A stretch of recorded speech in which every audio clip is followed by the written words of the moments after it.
Vamos olhar para outros assuntos de âmbito internacional.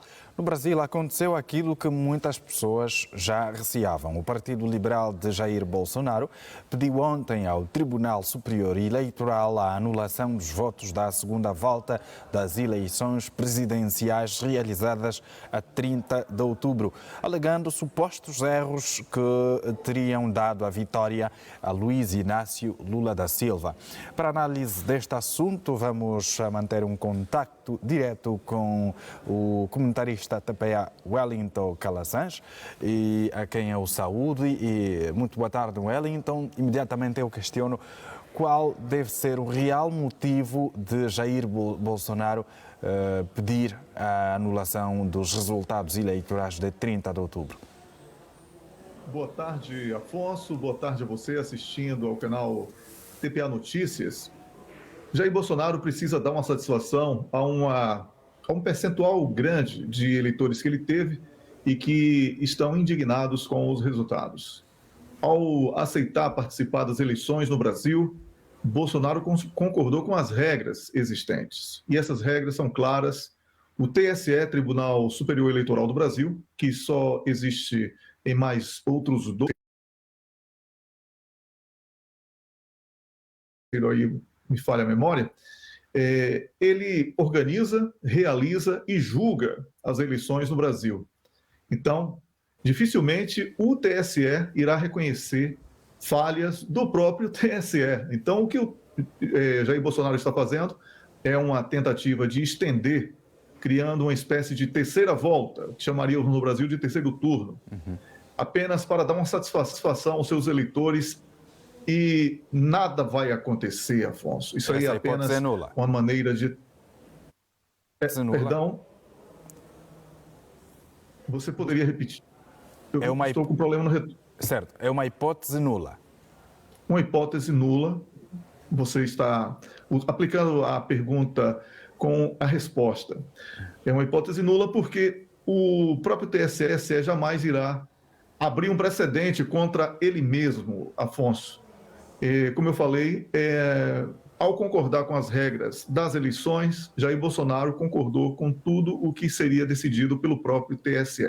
Não é como em Angola, que a CNE organiza as eleições e que outros tribunais julgam eventuais reclamações. Lá no Brasil, o próprio organizador e realizador, que é o TSE, é também quem julga, ou seja, ele é absoluto nas decisões.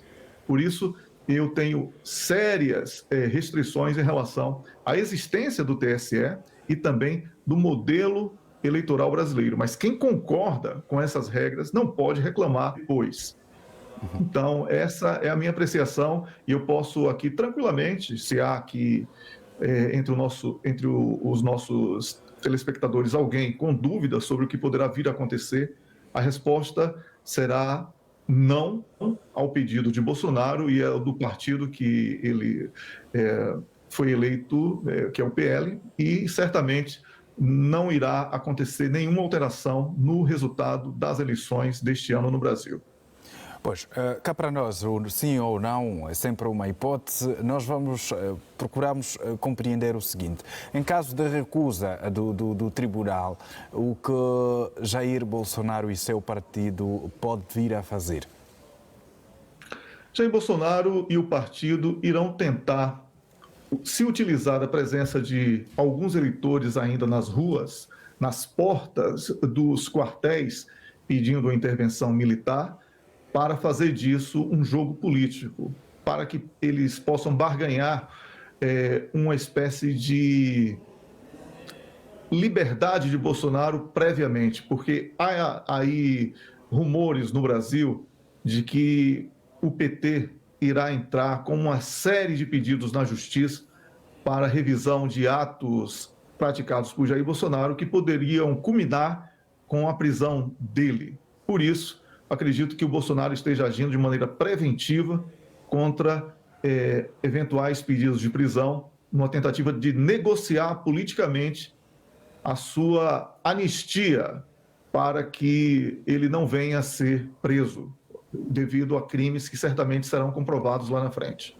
Em caso de Jair Bolsonaro recorrer à força militar, ele tem este apoio militar no Brasil para poder concretizar esta hipótese? Não, o apoio militar que Bolsonaro tem é de generais que já estão na reserva.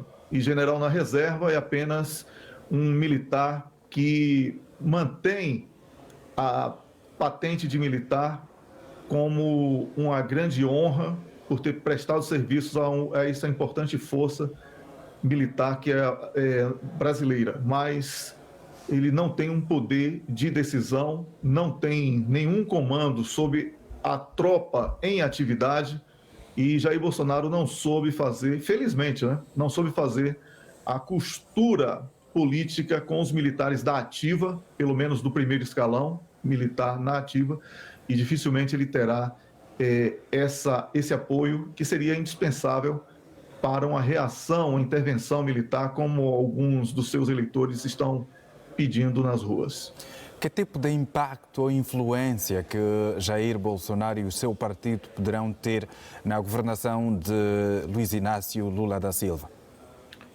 Jair Bolsonaro, a partir do último dia do seu mandato, no dia 31 de dezembro, quando deixar de ser presidente da República, no primeiro dia do ano de 2023, ele não terá mais nenhuma força política e será traído pelo próprio partido, PL, que não passa de um partido que busca oportunidades regionais, não tem um projeto nacional e certamente ele será abandonado pelo próprio partido e será alvo de uma série de processos e por isso talvez ele lute até o último dia do seu mandato em busca dessa anistia prévia que eu mencionei anteriormente. O Brasil pode viver momentos de desestabilidade em algumas regiões, se as coisas continuarem do jeito que estão a atender? Teremos focos de baderna, teremos focos de preconceito, de perseguição a este ou aquele que, porventura, estejam declaradamente apoiando o novo governo que foi eleito, ou vamos trazer assim, reeleito pela terceira vez, que foi o Luiz Inácio Lula da Silva, né? Mas eu posso antecipar, Afonso, que serão apenas focos e que imediatamente após os primeiros dias de governo Lula, consolidando esse governo, dificilmente eles terão sustentação, porque vira uma espécie de que chamamos no Brasil de choro de perdedor. E é preciso que esse tipo de choro de perdedor deixe de ser visto como algo legítimo, porque não é na medida em que tenta não aceitar os resultados que estão postos. Portanto, é um assunto que parece vai continuar a merecer alguma atenção da nossa parte, da parte da comunidade internacional. O Brasil é um Estado que tem também a sua influência, quer a nível do continente, como também no mundo. Com o regresso de Luiz Inácio Lula da Silva ao poder, qual é a visão estratégica que o PT poderá também implementar no que diz respeito às relações internacionais? Primeiro, o PT precisa acomodar as bases nacionais, né? Como você mesmo falou, é um assunto que nós vamos ter que trazer aqui, porque esses focos poderão se estender por um pouco mais de tempo. E isso não é bom para um governo que está começando. É preciso que Luiz Inácio Lula da Silva, primeiro, deixe muito bem claro, na prática, que ele governa para todos os brasileiros e, com isso, ele acomode as bases no âmbito local e, a partir disso, ele mostra ao mundo que terá ampla condição de preencher uma agenda que Bolsonaro não conseguiu preencher no âmbito internacional, de diálogo com diferentes países e o fomento de inúmeras atividades comerciais e também políticas da agenda internacional que possam ser do interesse mútuo, não é tanto interessante para o Brasil, como também interessante para os parceiros internacionais. Wellington Calazans, muito obrigado pela abordagem. Até a próxima ocasião. Eu que agradeço, Afonso. Um abraço, boa tarde a você e ao nosso telespectador. Estamos juntos.